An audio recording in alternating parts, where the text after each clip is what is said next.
pabor ba tayo? Kasi hindi naman ako magdidesisyon ng sarili ko lang. Tama po? Hindi naman ako kinatawan ng Distrito 2 para hindi ko tanongin kung ano yung kinakatawan ko. Tama po ba ako doon? Kaya tinanong ko, alam niyo po ba sa totoo lang, mas marami sa kanila ang pabor sa impeachment. Ayan, kasi po ganito, alam naman natin, hindi na ako magpapaka-ipokrito sa inyo. Hindi na ako na kapag tayo ay hindi kasama sa majority, karamihan na nangyayari, karaniwan na nangyayari, nawawalan ng pondo. Tama po ba ko doon? Baka mamaya, pag bumoto ko ng impeachment, hindi na natin ito maituloy.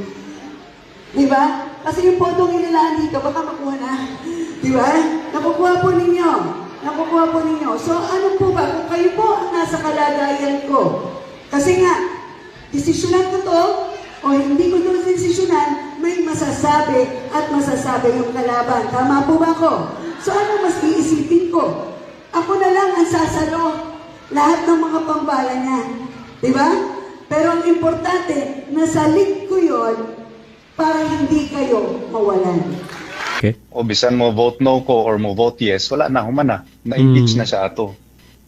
So, ni vote yes lang gyapon ta kay lisod man guni atong sitwasyon, Sir Jun, kay ako isip congressman sa District 1. Pang ako yung gipanumpaan nga serbisyuhan ang katawhan sa District 1.